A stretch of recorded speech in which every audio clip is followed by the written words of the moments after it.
मोक्ष मार्ग प्रकाशक, भाग तीसरा, कैसेट नंबर 1, तारीख 2/3/2000, श्री देवचंद भाई।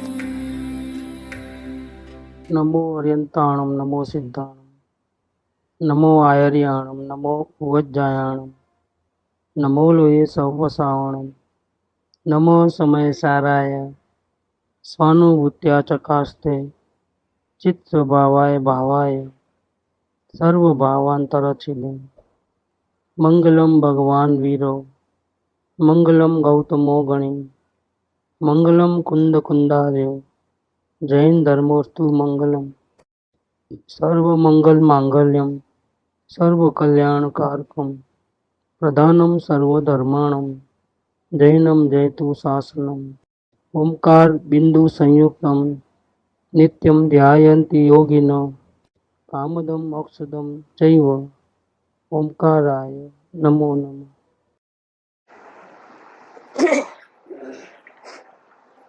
श्री मोक्ष मार्ग प्रकाशक, ये शास्त्र जो है पंडित तोड़लमल जी ने लिखा है जयपुर में, आज से 400 साल पहले। उनके हाथ की लिखावट वाला ग्रंथ भी पड़ा है वहाँ जयपुर में। और कपिलदेव ने, श्री महाराजचंद्र ने 20 पुस्तकों की लिस्ट बनाई जो आत्मार्थी जीवों को पढ़ने योग्य है। इसमें इनका नाम है मोक्ष मार्ग प्रकाशक। और बहुत विद्वान थे जो लिखने वाले पंडित, और धर्मों के लिए प्राणों का त्याग देने वाले। प्राण छोड़ दिया लेकिन धर्म नहीं छोड़ा। ऐसे बहुत अल्प आयु में उनकी डेथ हो गई, हाथी के पैर के नीचे कुचला गया राजा के आदेश से। इसमें तीसरा अधिकार चालू करते हैं। इसमें संसार में दुख किस प्रकार का है, इसका स्वरूप क्या है दुखों का, और मोक्ष सुख का निरूपण किया है। और उनसे सबसे बचाने वाला सुख कैसा होता है उसकी बात की है। ये 3rd चैप्टर है इसमें। सबसे पहले जो भी नया अधिकार चालू करते हैं तो श्लोक बोलते हैं मंगलाचरण में। तो पंडित जी ने यहाँ पर श्लोक रखा है। तो सो निज भाव सदा सुखद अपनो करो प्रकाश, जो बहुविधि बहु दुख को करिए सत्ता नाश। अपना आत्म भाव है, निज भाव है, वो सदा सुखमय है। तो अपना प्रकाश करो, जो अनेक प्रकार के भावों का दुख है उनकी सत्ता को, मूल को भी खत्म कर दो। 1-2 आदि का अथ अब इस संसार अवस्था में नाना प्रकार के दुख हैं, इसका वर्णन करते हैं। तो संसारी जीवों के दुख अनेक प्रकार के, अलग अलग तरीके से, इन सबका डिटेल में बताते हैं कि कैसे कैसे दुख होते हैं। क्योंकि यदि संसार में भी सुख हो तो संसार से मुक्त होने का उपाय किस लिए करें? सत्संग क्यों करें, उपास क्यों करें, देव दर्शन पूजा भक्ति गुरु उपासना क्यों करें, किसके लिए करें? इसलिए करते हैं। कोई बोलते हैं क्यों जाते हो वो सत्संग में, दुख से कैसे मुक्त होना वो सीखने के लिए जाते हैं, और कोई उद्देश्य नहीं। तो कहते हैं कि अगर संसार में भी सुख हो कहीं भी, तो फिर क्यों हम उपाय करें मुक्त होने का? इस संसार में अनेक दुख हैं, इसीलिए संसार से मुक्त होने का उपाय करते हैं। इस संसार में अनेक प्रकार के दुख हैं, इसीलिए संसार से मुक्त होने का उपाय करते हैं। जैसे वैद्य रोग का निदान और उसकी अवस्था का वर्णन करके रोगी को रोग का निश्चय कराकर फिर इसका इलाज करने की रुचि कराता है। क्या वैद्य क्या करता है? रोग का निदान करता है, इस रोग से क्या क्या हो तकलीफ होती है वो बताता है। इसीलिए रोगी को पक्का भरोसा आ जाता है, हाँ जो कहते हैं वही रोग है मेरे। तो डॉक्टर नहीं बोलता है कि मैं दवा दूं क्या, वो तो रोग बता देता है, रोग के लक्षण बता देता है, उससे आगे जाकर के क्या हो रहा, अभी क्या हो रहा है, आगे जाकर के क्या होने वाला को बता देता है। डॉक्टर का काम फिनिश। और रोगी सामने से पूछेगा इससे बचने का कोई उपाय है क्या, क्योंकि दुख किसी को भी नहीं चाहिए। इसीलिए तीसरे अधिकार में आत्मा का सुख कैसे उत्पन्न करना है वो नहीं बताते, और जीव दुखी कैसे हो रहा है वो बताते हैं। क्यों इतना दुखी है जीव? आगे आ जाए, जगह तो है, सब आगे थोड़ा आ गए तो पीछे वालों। वैद रोगी का निदान, रोग का निदान करता है, उसकी अवस्था का वर्णन करता है, और रोगी को रोग का निश्चय कराता है कि देखो तुझे ऐसा ही हुआ है, फिर उसका इलाज करने की रुचि कराता है।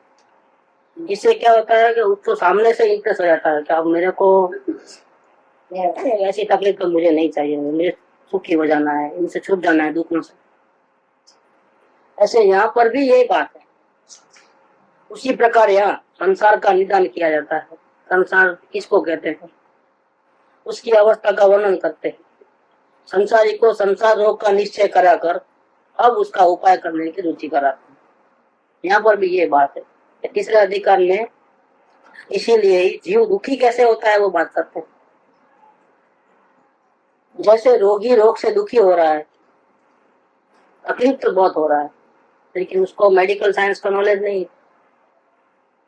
बुखार आया है लेकिन कौन सा बुखार रहा है, टाइफाइड है, मलेरिया है, उसको नहीं मालूम, मूल कारण नहीं जानता है। और कारण जानने बिना अगर उपाय करेगा तो क्या होगा? कभी कभी डॉक्टर लोग भी गलती करते हैं, तो निदान नहीं होता है तो लोग बहुत लंबा चौड़ा हो जाता है, फायदा नहीं होता है, क्योंकि निदान मेन चीज है। इसलिए अभी कोई डॉक्टर रिस्क लेते भी नहीं। मामूली भी तकलीफ हुई, जाओ ये ब्लड टेस्ट हो, ये सब करा दो, सीधा ही, कोई रिस्क लेता नहीं। रोगी रोग से दुखी हो रहा है परंतु उसका मूल कारण नहीं जानता, सच्चा उपाय नहीं जानता, और दुख तो सहा जाता नहीं। तब जो उसे भाषित तो वही उपाय करता है, कि जो समझ में आया वो कर लेता है, लेकिन इससे कुछ दुख दूर नहीं होता है। तब तड़प तड़प कर परवश हुआ उन दुखों को सहन करता है। फिर क्या करता है कि दुख दूर नहीं होता है, उल्टा उपाय करने से दुख कैसे दूर होगा? दुख दूर नहीं होता है तो फिर तड़पता है अपने आप में, और लाचारी, दूसरों के अधीन, गुलामगिरी जैसी हालत में वो दुख को सहन करता है। उसे वही दुख का मूल कारण बतलाए, दुख का स्वरूप बतलाए, उन उपायों को झूठा बतलावे जो वो करते आ रहा है, तब सच्चे उपाय करने की रुचि होती है। दुख का कारण क्या है, उससे तकलीफ कैसे कैसे होती है, और ये जो कर रहा है सो जब झूठे उपाय है, इसके कोई फल नहीं मिलेगा, और सही उपाय क्या है वो बताता है। इतना सब काम ये करता है वही, तब सच्चे उपाय करने की रुचि होती है। इसी प्रकार संसारी संसार से दुखी हो रहा है परंतु उसका मूल कारण नहीं जानता है। पहले तो उसको वो जानना पड़ेगा, इसलिए पहले अवलोकन कराते हैं। दुखी क्यों हो रहा है वो नहीं मालूम, अवलोकन से तब तक तो शांति का सुनेगा जरूर, आत्म कल्याण की बात है, लेकिन प्रैक्टिकल में नहीं आ पाएगा। प्रैक्टिकल में आने के लिए पहले उसको मालूम होना चाहिए कि मैं कितना दुखी हो रहा हूँ, और सुखी होने की भावना, सच्ची ईमानदारी की, वो जागनी चाहिए। तो यहाँ कहते हैं कि संसारी संसार से दुखी हो रहा है, संसार माने राग द्वेष, उससे दुखी हो रहा है परंतु उसका मूल कारण नहीं जानता है तथा सच्चे उपाय नहीं जानता है, और दुख सहा भी नहीं जाता है। तब अपने को भाषित हो वही उपाय करता है, मंदिर में जाता है, मानता है, ताबीज बांधता है, मंत्र यंत्र करता है, जाप जुप करता है, उपवास आदि करता है, तीर्थ यात्रा करता है, नियम लेता है, लेकिन उससे दुख दूर नहीं होता है। और सारी दुनिया यही करती है। अगर दुखी नहीं होते तो मंदिर में जाते क्यों? दुख में ही भगवान आया आता है। कोई ऐसा मंदिर में कोई सबके पास टाइम नहीं है जो मंदिर में जाए, जो सुखी है वो कभी मंदिर जाते नहीं होंगे, मैं समझता हूँ, या जाते होंगे तो वार त्योहार को या बात जाके लाज रखने के लिए, दिल से नहीं जाते हैं। तो दुख पड़ता है तो वो दिल से अब कुछ करना चाहिए। अभी हमारे पास तो इसका कोई इलाज नहीं है, जितना भी हमारे पास नॉलेज है वो सब देने पर भी दुख दूर नहीं होता है, तो कोई ईश्वरीय शक्ति है, उसके आगे किसी की नहीं चलती, ऐसा समझ करके वो उस पर वहां माथा टेकने जाते हैं। कोई मंदिर जाता है, कोई मस्जिद, कोई चर्च, जहाँ जहाँ जैसा जैसा उसकी कोई शिरडी जाएगा, कोई किधर जाएगा, बालाजी जाएगा, कोई ऐसा करते हैं। तो ये अपने को दुख से छुड़ाने के लिए उल्टा उपाय करते हैं। फिर भी अगर नहीं मिटता है तब तड़प तड़प कर परवश हुआ उन दुखों को सहता है। जब दुख आता है और सच्चा उपाय नहीं होता है तो हमारे पास तो कोई इलाज नहीं है, तो क्या करें, ये तो भुगतना ही है। अच्छा लगे न लगे, कितना भी भागना हो लेकिन भाग नहीं सकते, तड़प तड़प के भोगना ही पड़ता है। उसे यहाँ दुख का मूल कारण बतलाते हैं, दुख का स्वरूप बतलाते हैं, और उन उपायों को झूठे बतलावे तो सच्चे उपाय करने की रुचि हो, इसीलिए यह वर्णन यहाँ करते हैं। ये तीसरे अधिकार का जो मूल बात है, संसार में जीव दुखी क्यों हो रहा है, संसारी जीवों का स्वरूप क्या है, इसका डिटेल वर्णन करने का कारण यह है ताकि ये सुन करके जीव भगवान हो जाए संसार के दुखों से। इतना ही नहीं, झूठे उपाय करने का जो नुकसान है वो करना बंद कर देवे और सच्ची रुचि उत्पन्न हो और सच्चा उपाय करे और दुख से मुक्त हो जाए। दुख का वर्णन दुखी को और ज्यादा दुखी करने के लिए नहीं है। एक तो जीव दुखी है, ऊपर से उसकी गलतियां बताओ तो क्या होगा, और दुखी हो जाएगा। लेकिन यहाँ पर दुख का वर्णन करते हैं जब डिटेल से, तो दुखी आदमी को दुखी करने के लिए नहीं, वो सुखी हो जाए ऐसी रुचि उत्पन्न करने के लिए बात करते हैं। इसमें 3 प्रकार है, संसार दुख और उसका मूल कारण।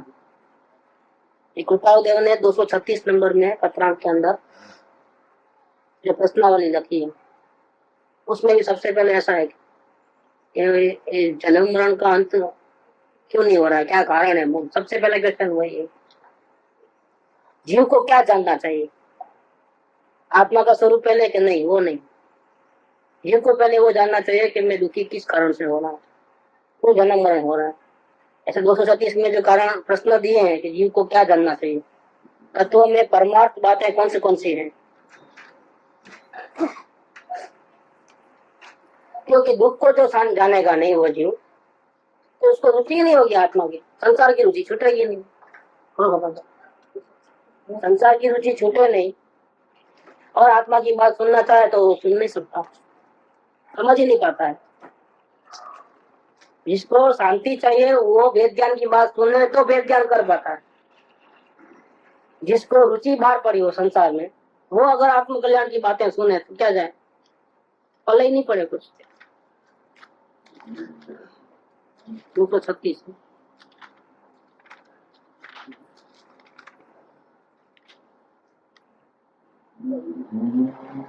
परमार्थ में नीचे लिखी बातें विशेष उपयोगी है, क्या जानना चाहिए।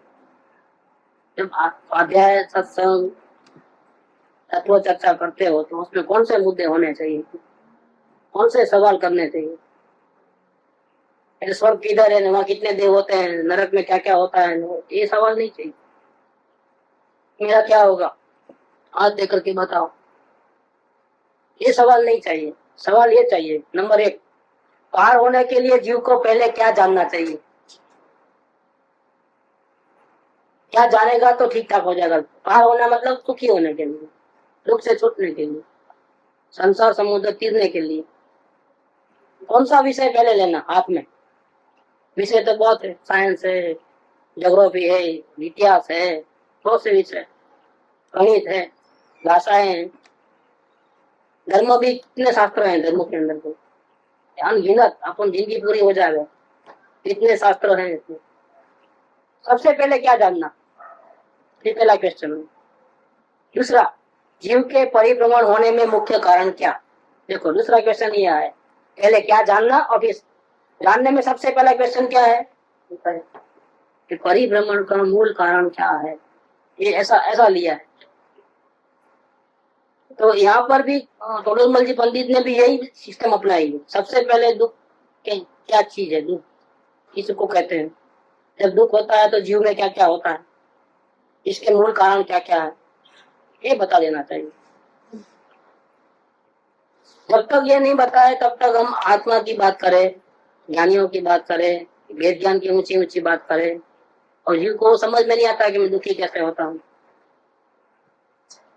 तो सुख को दुख मान करके वो ये मोक्ष का उपाय भी नहीं करेगा, सुनेगा जरूर लेकिन उपाय नहीं करेगा, वहीं पड़े रहेगा। और यही कारण है कि वेद ज्ञान की बात नहीं करके कृपादेव ने पहले अवलोकन की बात करी। सबसे पहले क्या करना, 254 में भी पहले ये बात करी कि दो प्रकार के मुमुक्षु होते हैं, एक मुमुक्षुता और एक तीव्र मुमुक्षुता।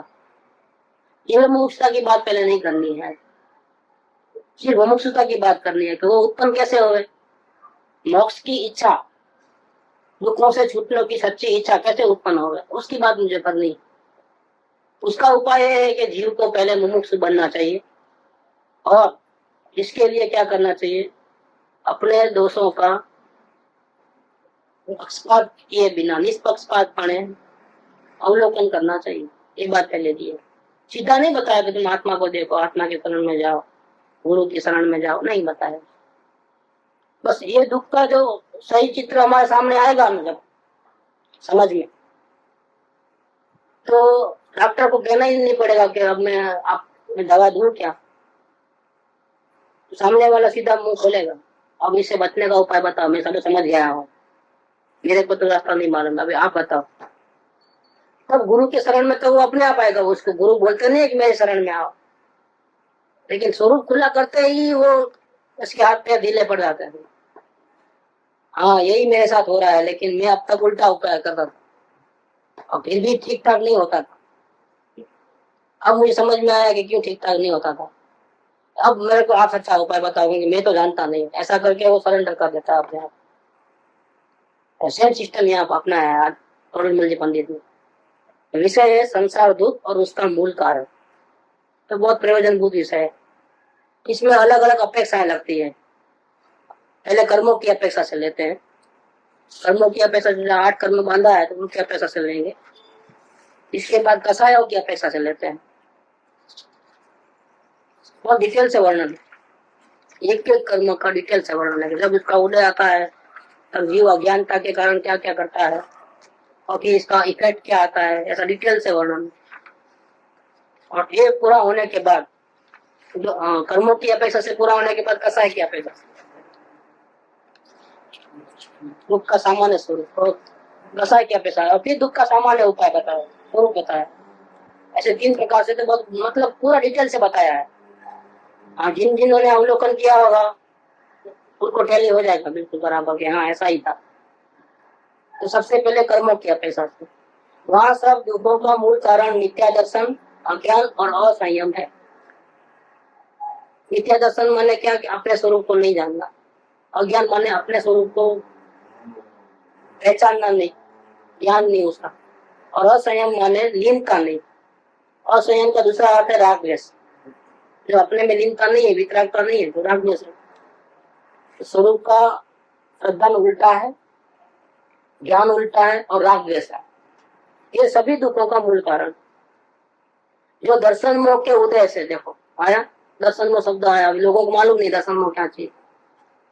जब यहाँ लिया था हमने, पहली बार सुन रहे करके बोले आपके यहाँ लिया था, हाँ पहली बार दर्शन मोह पहली बार सुन रहे हैं। दर्शन मोह पहला 1000 वक्त आया है। जो दर्शन मोह के उदय से हुआ अतत्व श्रद्धान, उसका नाम मिथ्या दर्शन। भ्रांति हो गई है जीव को। जब भ्रांति होती है तो क्या होता है कि होता है दुख और मानता है सुख। है वो आत्मा जानने देखने वाला और मानता है कि मैं करने धरने वाला हूँ, करता धरता हूँ। एक भी रसकण को इधर से इधर नहीं रख सकता, लेकिन मानता है कि मैं कर सकता हूँ। नहीं था, ये भाषा बोल नहीं सकता जीव और वो मानता है कि हाँ मैं बोलता हूँ। खाना खा नहीं सकता, आत्मा रोटी को छोड़ता नहीं है, कभी भी चबा सकता नहीं है, लेकिन मानता है कि हाँ मैं रोटी खा रहा हूँ, मैं चबा रहा हूँ। उंगली को हिला नहीं सकता, लेकिन मानता है कि मैं हिला सकता हूँ। कुछ भी मैं कर सकता हूँ और कुछ मेरी इच्छा के अनुसार है, कर सकता हूँ या नहीं कर सकता मेरी हाथ की बात है। ये सब दर्शन मोह के उदय से हुआ अतत्व श्रद्धान है, उसका नाम मिथ्या दर्शन। उसको वस्तु स्वरूप की यथार्थ प्रतीति नहीं हो सकती, अन्यथा प्रतीति होती है, उल्टा हो मानता।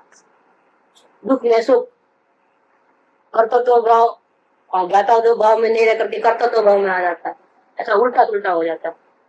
तथा उस मिथ्या दर्शन ही के निमित्त से, अब ये मूल कारण के कारण, मोह के कारण निमित्त से सूक्ष्म रूप जो ज्ञान है वो अज्ञान रूप हो रहा है।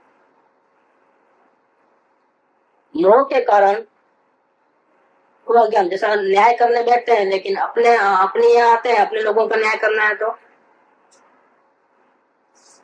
पराये होते तो थप्पड़ जोर से मारेंगे, और अपने लोगों को तो क्या करेंगे? तो सबके सामने न्याय करना पड़ेगा, थप्पड़ तो मारनी पड़ेगी, लेकिन कैसे मारेंगे? देखा वैसा करेंगे कि बहुत मारा है, लेकिन उसको टच भी नहीं होती लकड़ी। देखो तो क्या होता है, मोह के कारण ऐसा होता है। अपनापन, मोह, ये मोह के कारण से अन्याय हो रहा है, बाहर से दिखा हो रहा है न्याय का, लेकिन मोह के कारण से अपने को हल्लू हल्लू थप्पड़ मारना, दूसरों को, इतना फर्क है। ऐसा ही ये मोह के कारण, मूल में मोह है, भ्रांति है, इसके कारण जो ज्ञान है जीव के पास मौजूद, वो पूरा अज्ञान रूप हो जाए, अज्ञान रूप हो जाता है। इससे यथार्थ वस्तु स्वरूप का जानना नहीं होता है, अन्यथा जानना होता है। तथा चारित्र मोह के उदय से हुआ कसाय भाव, राग द्वेष के भाव, क्रोधादि भाव, उसका नाम है असंयम। उससे जैसे वस्तु स्वरूप है वैसा नहीं प्रवर्तता है। वस्तु तो ज्ञाता दृष्टा स्वरूप है, लेकिन अभी चारित्र मोह का उदय चल रहा है, तो उदय आया तो ज्ञाता भाव छोड़ गया और आग्रह बुद्धि रह करके कर्तव्य भाव में आ गया, तो क्या हुआ? राग द्वेष में हो गया।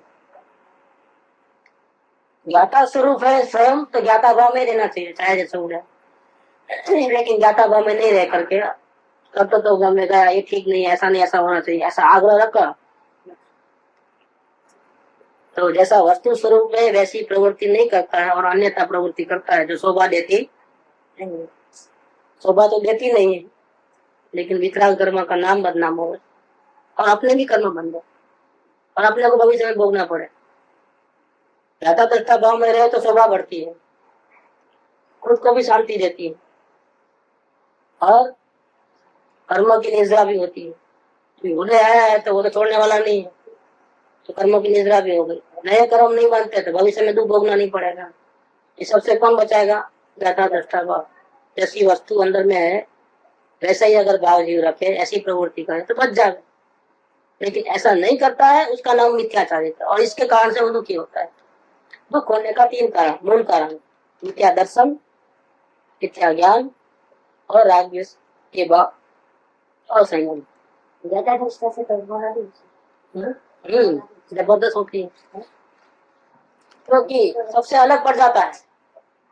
जनरल दुनिया में क्या होता है कि बिना वजह किसी को हैरान करो तो सामने वाला वजह से करो तो उसके पास है कारण, लेकिन बिना वजह कोई किसी को दुख देवे तो कितना भी शांत आदमी होता है वो क्या करता है, उसको भी गुस्सा आ जाता है। बिना वजह कुछ करोगे, वजह से करोगे तो उसको मालूम है कि मैंने ऐसा किया था, उसने ऐसा किया, ये सुनाया, लेकिन बिल्कुल किसने कुछ नहीं किया और फिर सामने वाला को हैरान करता है, तब तो क्या करता है, तब तो वो भी जगत का कोई इतना ही शांत आदमी हो तो भी वाद विवाद या कुछ न कुछ आरोप प्रत्यारोप लगाएगा ही लगाएगा, क्या विरोध करेगा। तो यहाँ इस प्रकार से संसार का रूल्स है। इसमें अगर कोई ज्ञानी होगा या ज्ञाता दृष्टा भाव में रहेगा, बिना वजह उसको छेड़ोगे तो भी वो शांत रहेगा, तो सबसे अलग पड़ जाता है। ये बिना कुछ शक्ति मिली है तो ही ऐसा होता है, शक्ति नहीं मिली है तो नहीं होता है। ये आत्मशक्ति का प्रभाव है। आत्मशक्ति जिसके पास है वो ऐसा कर सकता है, जिसके पास आत्मा की शक्ति नहीं है वो ऐसा नहीं कर सकता। उसको गुस्सा दिलाना 2-4 सेकंड का बात है। बड़े बड़े त्यागियों को गुस्सा क्यों आता है? वो आ जाता है, एक दूसरा गाली दे दो, लौंगी है ऐसा बोलो तो देखो, बिना वजह उसको छेड़ोगे तो उसको गुस्सा आए बिना नहीं रहेगा। ये संसारी जीवों का ऐसा चीज है। लेकिन धर्मात्माओं को तो बिना वजह छेड़ोगे तो भी वो क्या करेगा? हाँ, क्यों? आत्मा की शक्ति, ज्ञाता दृष्टा भाव में। इसका इफेक्ट जगत के लोगों के ऊपर बहुत पड़ता है। तो बोलते हैं ये शिक्षा ली है उसने, सही शिक्षा ली है, मुझे भी सुखी होना है तो क्या करेगा? आए तो वो भी दुखी, तो उसको भी सुखी होना है तो क्या करेगा? तुमने ये विद्या कहाँ से हासिल की? मेरे को भी चलना है वहाँ सामने से। तो ये दुखी तो जीव रहना नहीं चाहता है, लेकिन इतना धोखे हो गए हैं, वो गुरुओं ने दुनिया को ऐसा लूटा है कि किसी को बोलेंगे चलो सत्संग में, तो नहीं अपने को नहीं जाना है, क्योंकि उसको भरोसा नहीं है कि यहाँ सही दवा मिलेगी। क्योंकि आज तक जहां जहां भी गया थके गया, इसलिए अब कहीं जाना नहीं चाहता है। इसलिए पहला कदम क्या करना पड़ता है अगर प्रचार करना है तो? सामने से जाकर के उसके घर में जाकर के उसको सुनना हो तो सुनने को तैयार है, वो भी उसके अनुकूल टाइम पे, वो भी प्रेम से, करुणा वर्षा करके, उसकी दुख में सहभागी होकर के अगर वो बात करो तो ठिकाने पे आए। नहीं तो किसी को, क्योंकि इतना लूट लिया है, इतना लूटा जा चुका है, ठगा गया है वो गुरुओं से, कभी नई जगह कहीं सुनने को जाना हो आत्मा की बात तो नहीं हो। ऐसा हो सकता है कि सही जगह पे सुनने के बाद अपने में कोई चेंज आया हो और अपना परिणाम देख करके कोई आया हो तो अलग बात, तो कोई आवे ज्यादा इंटरेस्टेड आदमी हो। बाकी तो सबको घर पे जाकर के दो तो ही सुनने को तैयार है, बाकी सुनने को तैयार नहीं। तो ये जो दुख का जो मूल कारण बताया यहाँ पर, मिथ्या दर्शन, मिथ्या ज्ञान और मिथ्या चारित्र माने राग द्वेष की प्रवृत्ति। इस प्रकार ये मिथ्या दर्शन आदि है, वे ही सर्व दुखों का मूल कारण है। अब ये भाव किस में रहते हैं? मिथ्या दर्शन कहाँ रहता है? अपने आत्मा में के बाहर? मिथ्या ज्ञान और राग द्वेष के भाव अपने यहाँ रहते हैं कि बाहर रहते हैं? हमको क्रोध होता है जब सामने वाला गाली देता है, हमको क्रोध होता है, तो क्रोध यहाँ रहता है कि वहां रहता है गाली देने वाले के पास? तो जब दुख का मूल कारण ये है मिथ्या दर्शन, मिथ्या ज्ञान और क्रोधादि भाव जो अपने पास है, तो दूसरों को दोष देने का क्या फायदा? दुख का मूल कारण तो हमारे पास है, हम दुखी क्यों हुए? तारा दोस्ती तने बंधन है, संतनी पहली शिक्षा से। दुख का जो असली कारण है वो हमारे पास है, हमने उसको खड़ा करके रखा है। तो फिर सामने कोई ठीक है कोई अठीक है ऐसा क्यों? कोई शुभ है कोई अशुभ है ऐसा क्यों? आती नहीं है, किसी का दोष नहीं है। संसार में हम भटकते हैं, उसका मूल कारण हम स्वयं है, दूसरा कोई नहीं। क्योंकि हमने ये 3 सांप पाल के रखे हैं, मिथ्या दर्शन, मिथ्या ज्ञान और मिथ्याचारी। इस प्रकार ये मिथ्या दर्शन आदि है, वे ही सर्व दुखों का मूल कारण है। ये 3 को मिटाया तो लाइन क्लियर है पूरी। असल 3 भी नहीं मिटाना है, फर्स्ट वाला मिटा दो। कौन सा? मिथ्या दर्शन, फिर पूरी लाइन सुधर जाती है। मिथ्या दर्शन मिटा पूरी लाइन सुधर जाती है। इसलिए हम ज्ञान की बात नहीं करते, ये शास्त्र पढ़ो वो शास्त्र पढ़ो नहीं करता है। क्यों? तो मिथ्या दर्शन मिट जाएगा तो ज्ञान तो अपने आप सम्यक हो जाएगा। भले वो डिटेल से नहीं जानता, लेकिन ये सुख का कारण, ये दुख का कारण, इतना तो उसको अनुभव में आ जाता है। दूसरा क्या करने का अपने जानकर डिटेल जाने का कोई मतलब नहीं। ये तीनों जो दोष है, मिथ्या दर्शन, मिथ्या ज्ञान और क्रोधादि भाव, या क्रोधादि को हटाने की बात भी नहीं करते हैं। क्यों नहीं करते हैं? देखो 3 जो दोष बड़े हैं, इसमें अवलोकन करने को कहा लेकिन शास्त्र पढ़ने को नहीं कहा, और क्रोध को हटाने को नहीं कहा। क्या वजह है? कि 3 दोषों में जो मूल दोष है उसके ऊपर टारगेट है हमारा, निशान। हमको अज्ञान नहीं रखना है किसी बात का, और हमको एक भी क्रोधादि भाव नहीं करना है, संपूर्ण वितराग हो जाना है। लेकिन हमारा टारगेट तो मूल पदार्थ के ऊपर रहेगा। भले वो ऐसा पूरा केवल ज्ञान प्रकट करना है या पूर्ण वितराग होना है, ये भी हमारी भावना है, लेकिन हमारा पहला काम कौन सा करना है? फर्स्ट क्या करोगे? फर्स्ट दर्शन को हटा देना। उसके लिए दूसरा कोई बात नहीं बताए का कारण ये है 6 महीने के अंदर क्यों होता है, महीना 2 महीने में क्यों होता है? क्योंकि टारगेट एक रहता है। 3 दुश्मन में से एक बड़े दुश्मन को हटा दो, बाकी पूरे हट जाते हैं अपने आप। फिर उसको थोड़ी देर लगती है गढ़ने में, लेकिन उसके पावर से वो सब निकल जाता है। अज्ञान भी मिट जाता है, राग द्वेष के भाव भी खत्म हो जाता है। इसीलिए सबसे पहले दर्शन मोह हटाने के लिए पहले क्या करना? पहले अवलोकन करना। पहले ऑपरेशन नहीं, वेद ज्ञान नहीं, पहले अवलोकन करके दोषों को देख ली। ये बात चली। अब यहाँ डिटेल बताते हैं। कि किस प्रकार से ऐसा होता है। क्यों इन तीनों को ही मूल कारण कहा, दूसरे किसी को नहीं कहा? गाली देने वाले को मूल कारण क्यों नहीं कहा दुख का? नरक में चले गए यही दुख का कारण है, नरक दुख का कारण है, ऐसा क्यों नहीं कहा? शरीर में रोग आया है वो दुख का कारण है, ऐसा क्यों नहीं कहा? बिजनेस अच्छा चलता था, अचानक लॉस आ गया और भीख मांगना पड़ता है, लॉस को दुख का कारण क्यों नहीं कहा? इन सबको दुख का कारण नहीं कहा। मिथ्या दर्शन, मिथ्या ज्ञान, मिथ्या चारित्र को दुख का कारण कहा। ये बहुत समझने की बात। तो किस प्रकार से ऐसा कहते हैं, इसका डिटेल करते हैं। वो कर्मों की अपेक्षा से कर्म 8 प्रकार के हैं मूल मुख्यतः। इसमें सबसे पहले 2 नंबर ज्ञानावरण, दर्शनावरण। 8 में से सबसे पहले प्रमुख में वो 2, इसके क्षोभन से होने वाला दुख और उसकी निवृत्ति। जब ज्ञान में कमजोरी है और दर्शन में कमजोरी है तो इसके कारण से कैसा उल्टापना होता है, किस प्रकार से वो दुखी होता है और उसे छूटना कैसे है वो बताते हैं। सबसे पहले दो लिया यहाँ पर, ज्ञानावरण और दर्शनावरण। मिथ्या दर्शन आदि से जीव को स्व और पर का विवेक नहीं हो सकता। मैं कौन, अपना कौन और पराया कौन, वो नहीं मालूम हो सकता, क्योंकि मिथ्या दर्शन है अंदर में। स्वयं एक आत्मा है और अनंत उद्गल परमाणु में ये शरीर है। इनके संयोग से दोनों मिलकर के मनुष्य आदि पर्याय उत्पन्न होती है। अभी मनुष्य गति में आता तो मनुष्य, तीर्थ में गया तो जानवर आदि कई प्रकार के, देव गति में स्वर्ग में गया तो देव का पर्याय मिलता है, नरक में गया तो नरकी का, ऐसा। लेकिन वो असल में शरीर और आत्मा दोनों का मिलान होने से, जैसा शरीर होता है जानवर का शरीर है तो तीर्थ संग, मनुष्य गति में है, मनुष्य का कोका मिला तो मनुष्य, पुरुष का मिला तो पुरुष, स्त्री का मिला तो स्त्री। वास्तव में वो कौन है? आत्मा है। जिस कोके में वो आत्मा जाती है वैसा वो कर्मों के उदय से इस प्रकार से अपने को मानता है, तो मनुष्य की पर्याय उत्पन्न होती है।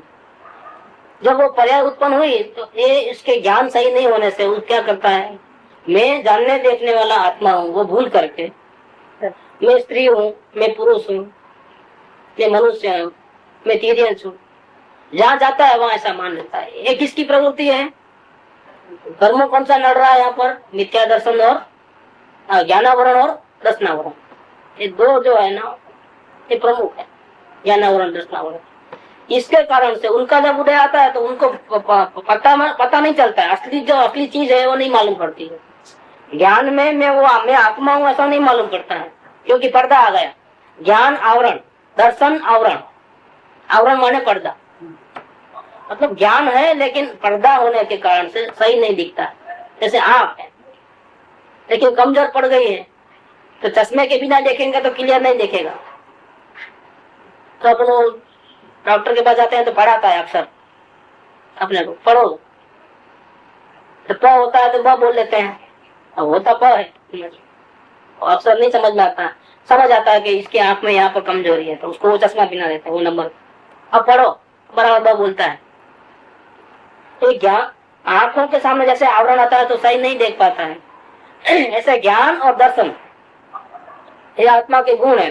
ज्ञान माने जानना, दर्शन माने देखना। इन दोनों के ऊपर जो पर्दा इस प्रकार से आया है कि सही देखता नहीं है, सही जानता नहीं है। अगर सही देखता जानता तो वो अपने को आत्मा मानता, तो अपने को पुरुष स्त्री ऐसा नहीं मानता, बालक ऐसा नहीं मानता। लेकिन सही जानना नहीं हो रहा है। ज्ञानावरण दर्शनावरण कर्मों का निमित्त, और यहाँ इसकी आत्मा की शक्ति कमजोर हुई है, वो ये उपादान, इन दोनों के कारण से वो अपने को पर्याय जितना मानता है। पुरुष है तो पुरुष मानता है, स्त्री है तो स्त्री मानता है, जानवर है तो जानवर मानता है, इस प्रकार से मानता है। तथा आत्मा का ज्ञान दर्शन आदि स्वभाव है, उसके द्वारा किंचित जानना देखना तो होता है, और कर्म उपाधि से हुए क्रोधाधिक भाव उन रूप परिणाम पाए जाते हैं। तथा शरीर का स्पर्श रस गंध वर्ण स्वभाव है, वो भी प्रकट है, और स्थूल क्रोध आदि होना तथा स्पर्श आदि का पलटना इत्यादि अनेक अवस्थाएं होती है। इन सब को वो अपना स्वरूप जानता है। कई प्रकार के क्रोधादि भाव होते हैं, तो मैं क्रोधी, मैं मानी ऐसा मान लेता है। असल में कौन है वो? असल में वो सिर्फ जानने देखने वाला आत्मा है। लेकिन जैसे पुरुष के कोखे में है तो अपने को पुरुष मानता है, इसी प्रकार से कि जैसी जैसी अवस्थाएं होती है, राग द्वेष क्रोध मान माया लोभ, सब उसके ज्ञान में आते हैं। वो क्या करता है, मैं रागी, मैं द्वेषी, मैं पामर, मैं दुखी, मैं संसारी, ऐसा अपने को मान लेता है। ओरिजिनल में वो कौन है? जानने देखने वाला आत्मा, जिसमें कभी भी किसी प्रकार का बिगाड़ सुधार नहीं हुआ है। परमात्मा स्वरूप परम पवित्र ही रहा है, उसमें रागादि भाव हुए नहीं है स्वभाव में, असल में वो है। लेकिन ज्ञानावरण और दर्शनावरण कर्मों के निमित्त से वो अपने स्वरूप को, स्वभाव को नहीं पहचान करके जैसी अवस्था होती है, जो कुछ दिखाई देता है वैसा वो अपने आप को मान लेता है। क्या कई प्रकार से मान लेता है। दुबला हो गया तो अपने को दुबला मानता है, मोटा हुआ तो अपने को मोटा मानता है, रोग नहीं है तो निरोगी मानता है, रोग है तो रोगी मानता है। देखो जैसी अवस्था बदलती है वैसा तो ऐसा मानते रहता है, और सब में गलती है उसकी, पूरी की पूरी गलती है। वहाँ ज्ञान दर्शन की प्रवृत्ति इंद्रिय और मन के द्वारा होती है, आत्मा का स्वभाव जानना देखना। लेकिन संसार की अवस्था में अगर देखना है तो इंद्रिय चाहिए, कौन सी? चक्षु इंद्रिय। सुनना है तो कर्णेंद्रिय, क्योंकि अभी आत्मा को जाना नहीं है तो डायरेक्ट आत्मा से जानने की उसको रीत नहीं मालूम है। डायरेक्ट आत्मा से भी वो जान सकता है, लेकिन वो आत्मा को जानेगा तब न, अभी आत्मा को तो जाना नहीं है। तो किसी को जानना है, देखना है, सुनना है, चखना है तो क्या करना पड़ेगा कि वो पूरे आत्मा तो पूरे बॉडी में है फैला हुआ, लेकिन देखने का इधर ही क्यों, सुनने का इधर ही क्यों? क्या है? आवरण आया हुआ है ज्ञान के आगे। जब आत्मज्ञान हो जाएगा और वो डेवलप होगा तो यहाँ से भी देखना होगा, नीचे से, मतलब समग्र ज्ञान मूर्ति से देखना होगा, जानना होगा। अभी यहाँ से ही देखना होता है, यहाँ से ही सुनना होता है। मतलब कितना आवरण आया, इतना पर्सन खुला है देखना है, बाकी सब आवरण है। सुनना है तो इतना ही खुला है, बाकी सब आवरण है। इसमें भी अगर आवरण बढ़ जाएगा तो आंख होते हुए भी दिखेगा नहीं सही, तो भी चश्मा लगाना पड़ेगा। और आवरण बढ़ जाएगा तो कान जी गए, इनको लगाओ मशीन तो सुनने में आएगा। ये आवरण बढ़ गया, इस प्रकार से होते जाता है, आवरण बढ़ता है। गलत उपाय करने से रोग उल्टा ज्यादा हो जाता है, और सही उपाय करने से क्या होता है? रोग उल्टा कम हो जाता है। तो इस प्रकार से वहाँ ज्ञान दर्शन की प्रवृत्ति कैसी होती है? जानना है और देखना है तो क्या करना पड़ता है? इंद्रियों का और मन का आधार लेना पड़ता है। इसीलिए वो ऐसा मानता है कि ये जो चमड़ी है ये मैं ही हूँ, क्योंकि इसके द्वारा मुझे ठंडा गर्म का ज्ञान होता है। ये जीभ मेरी है, क्यों? इसकी नहीं है, लेकिन क्यों मानता है जीभ मेरी है? क्योंकि इससे मेरे को मीठा कड़वा तब उस रस का दान होता है, इसलिए जीभ मेरी है। नाक मेरा है क्योंकि सुगंध दुर्गंध का बान होता है। कान मेरा है क्योंकि इससे मैं सुन सकता हूँ। नेत्र मेरे हैं, क्यों? इससे मैं देख सकता हूँ। ये सब मेरे हैं, इसके बिना मेरे को नहीं चलेगा, ये तो सही होना चाहिए। ये बात चलती है, इनके द्वारा मैं देखता जानता हूँ। अगर ये नहीं होंगे तो मैं मर जाऊंगा, ये है तो ही मैं जिंदा रहूंगा। ऐसी मान्यता से उसको इंद्रियों में प्रीति पाई जाती है। तो क्या होता है? खुद परमेश्वर और जड़ इंद्रियों के सहारे उसको अपना मान करके वो गुलाम हो गया इंद्रियों का। खुद परमेश्वर है, इसके बिना भी वो जानना देखना हो सकता है अपनी ताकत से। लेकिन अभी जो अवस्था में इतना आवरण बढ़ गया है कि इसको इसके सहारे की जरूरत है, आंख कान नाक की इंद्रियों, और सहारा लेता है, यही एकमात्र आधार है। तो इसका गुलाम बन जाता है, इसका अपनापन कर लेता है, और फिर उसको ठीक ठाक रखने का प्रयत्न करता है। मुझे को मुनिनाथ को ठीक ठाक करने का प्रयत्न नहीं है, वो रोज नहाते नहीं, नहाते ही नहीं रोज। क्यों? क्योंकि शरीर से उसका कोई लेना देना नहीं, आंखें बंद रहती है। क्यों? जरूरत ही नहीं, क्या देखूं मैं? जो जिसको देखना है वो तो ज्ञान के द्वारा अंदर में देख ले सकते हैं और शांति में रह सकते हैं। कि बाह्य पदार्थ में तो कुछ देखने ऐसा है नहीं। बाह्य पदार्थों को देखे तो शांति मिलने वाली नहीं है, और अंदर में भगवान को देखे शांति मिलती है। मेरे को हिसाब का क्या काम है? कुछ सुनना नहीं है, कुछ देखना नहीं है, कुछ चखना नहीं है, चले गए जंगल में, किसी के सपोर्ट की जरूरत नहीं। उनको इंद्रियों से प्रेम नहीं है और हमको इंद्रियों से प्रेम है। जरा कुछ आंख में कतरा भी गया तो क्या होगा? पहले निकालो इसमें, और नहीं निकले तब तक चैन नहीं पड़ती। थोड़ा भी बीमारी आई तो दुकान बंद करके भी डॉक्टर के पास जाएगा। देखो क्यों? से प्रेम हो गया, इंद्रियों से प्रेम हो गया, शरीर से प्रेम हो गया, उनको अपना मानता है। इसके बिना नहीं रह सकूंगा, नहीं जी सकूंगा, ऐसा उसकी मान्यता हो गई। किस प्रकार से होता है? तथा मोह के आवेश से उन इंद्रियों के द्वारा विषय ग्रहण करने की इच्छा होती है। ये मोहनीय कर्म। ज्ञानावरण दर्शनावरण का बताया, अब मोह उत्पन्न होता है। जो अपना मानता है ना, वो कृपावट ने 108 में लिया सबसे पहले। पहला नंबर कौन सा है? ये मेरा है, ऐसी व्याख्या मत। सब दुखों का जड़ हुआ है। एक तो ज्ञान और दर्शन के आवरण, और सही नहीं देख पाता है, सही समझ नहीं पाता है, और ऊपर से मोह। सही नहीं देख पाया इसलिए वो दूसरे के द्वारा देखता है तो उसका गुलाम होगा, उसको अपना मानता है। आंख कान नाक को ये मेरे हैं, इससे मोह हुआ। तो मोह हुआ, अपना माना, तो फिर क्या होता है? ये मोहनीय कर्म का उदय है। आप ज्ञान दर्शन में वर्णन तो होगा। अब थर्ड नंबर कौन सा? मोहनीय कर्म का उदय।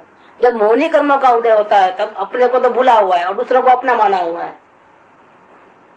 दूसरों को अपना माना हुआ है तो ये जीव ऐसे मोह के कारण कैसा फंसता है कि मोह के आवेश से उन इंद्रियों के द्वारा विषय ग्रहण करने की इच्छा उसको होती है, और उन विषयों को ग्रहण होने पर उस इच्छा के मिटने से निराकुल होता है। मोह के कारण इच्छा करता है, इंद्रियों का इस्तेमाल करता है, और इच्छा से दुखी हुआ है, फिर इच्छा सफल होती है। जैसे भूख मिटाना है तो खाना खाना है, खाना खाने की इच्छा हुई और फिर इंद्रियों के माध्यम से उसने खाना खाया, इच्छा शांत हुई। तो पहले आकुलता हुई थी, पहले खड्डा डाला था, फिर मिट्टी डाली तो क्या हुआ? शांति मिली। ये भी एक प्रॉब्लम है, शांति मिली नहीं है, लेकिन उसको ऐसा महसूस हो गया मोह के कारण। तो दुखी हुआ था, फिर सब मिला तो सुखी हुआ, तो दुखी सुखी ऐसा मानता है, मोह के कारण मानता है। कैसे? वो इच्छा मिट गई, थोड़ी शांति मिली ऐसा लगता है, शांति नहीं मिली लेकिन उसको लगता है, क्योंकि आकुलता बहुत थी इच्छा के कारण, वो कम हो गई। आकुलता कम हुई, निराकुलता हुई तो उसको आनंद लगता है, उसको आनंद मानता है, जो कि वो आत्मा का आनंद नहीं। वो अज्ञानता से अपने हाथों से जो दुख उत्पन्न किया था वो थोड़ा कम हुआ, उसको शांति मानी। अभी आत्मा का आनंद तो मिला नहीं, लेकिन वो मानता है कि मुझे अच्छा लगता है। कैसे? जैसे कुत्ता हड्डी चबाता है, उससे अपना लोग निकले, उसका स्वाद लेकर के ऐसा मानता है कि यह हड्डियों का स्वाद है। उसी प्रकार यह जीव विषयों को जानता है, उससे अपना ज्ञान प्रवृत्ति करता है, उसका स्वाद लेकर के ऐसा मानता है कि यह देखने का बहुत बड़ा आनंद है, सुनने का बहुत बड़ा आनंद है। आनंद देखने का सुनने का नहीं है। क्या ऐसे अच्छा गाना सुनना है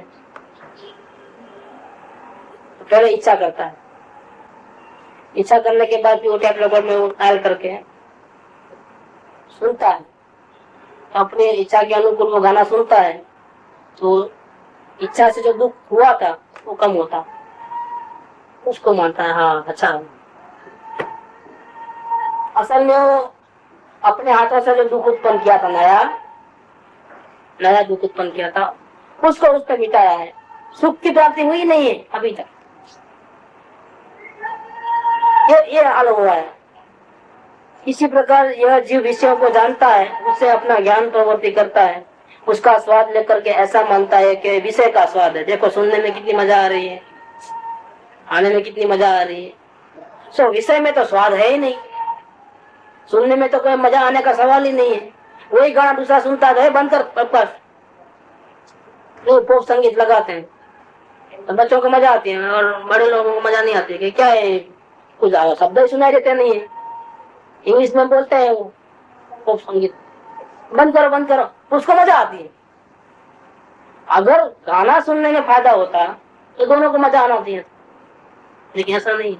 वही का वही गाना चल रहा है, एक को मजा आती है, एक को नहीं आती, तो उस गाने में से मजा आती है, ऐसा नहीं है। उसने पॉप संगीत सुनने की इच्छा की और लगाया गाना तो उसको मजा आई, जिसने इच्छा नहीं की उसको वो सुनने पर भी मजा नहीं आती, वो तो बोलता है बंद करो, उसको तकलीफ हो गई। ऐसा कोई पिक्चर होता है, देखते हैं, एक को मजा आती है, एक को नहीं आती, कि क्या फालतू, बंद करो, नहीं दूसरी चैनल लगाओ, नहीं मेरे को यही देखना है। उसकी वो इच्छा है तो उसको वो चैनल अच्छी लगती है, दूसरे की वो इच्छा नहीं है, दूसरे को और कोई इच्छा है तो वो दूसरा चैनल लगाओ बोलता है, वो दोनों में झगड़ा होता है। देखो, देखने से और देखने के विषय से अगर शांति मिलती हो तो दोनों को मिलनी चाहिए थी, लेकिन ऐसा नहीं है। जैसी हमारी इच्छा और उसकी जिस प्रकार से पूर्ति होगी तो अपने को ठीक मानेगा, पूर्ति नहीं होगी तो दुख मानता है। तो असल में चीज क्या है, सुख दुख का मूल कारण हे जीव क्या इच्छत हवे, है इच्छा दुख, जब इच्छा का नाश तब मिटे अनादि। देखो ये दो शब्द में कृपालु ने पूरा रख दिया है, यहाँ डिटेल है और वहाँ दो शब्द काफी है। कितनी ताकत है, वचन शक्ति की ताकत देखो, एक्स्ट्रा ऑर्डिनरी। दो शब्द लिखे और पूरा मात आ जाएगा। यहाँ डिटेल से समझाते हैं, क्योंकि जीवों की समझ जितना ज्यादा समझाएंगे उतना अच्छा समझेगा, नहीं तो नहीं समझेगा, इसलिए ज्यादा समझाते हैं। यहाँ पर स्वयं की इच्छा की थी, देखो आई ना बात, उसे स्वयं ही जानकर स्वयं ही आनंद मान लिया, परंतु मैं अनादि अनंत ज्ञान स्वरूप आत्मा हूँ, ऐसा नहीं केवल ज्ञान का तो अनुभव है नहीं। तथा मैंने नृत्य देखा, मैंने गीत सुना, मैंने फल फूल सूंघे, मैंने पदार्थ का स्वाद लिया, मैंने पदार्थ का स्पर्श किया, मेरे शास्त्रों को जाना, मुझे यह जानना है। इस प्रकार से ज्ञेय मिश्रित ज्ञान का अनुभव है। ज्ञान के द्वारा ज्ञान का अनुभव नहीं है, ज्ञेय के द्वारा ज्ञान का अनुभव है। उससे विषयों की प्रधानता भाषित होती है। इस प्रकार इस जीव को मोह के निमित्त से विषयों की इच्छा पाई जाती है। ये तीन कर्म हुए, ज्ञानावरण, दर्शनावरण और मौनी। बाकी के 5 कर्म का बाकी है, लेकिन ये मौनी वरण का जो ये है कि इस प्रकार ज्ञेय मिश्रित ज्ञान का अनुभव है। इसका थोड़ा डिटेल करके फिर आगे करें। सुख धाम अनंत सुसंत चही, दिन रात रहे तद ध्यान मही, प्रशांति अनंत सुधामय जे,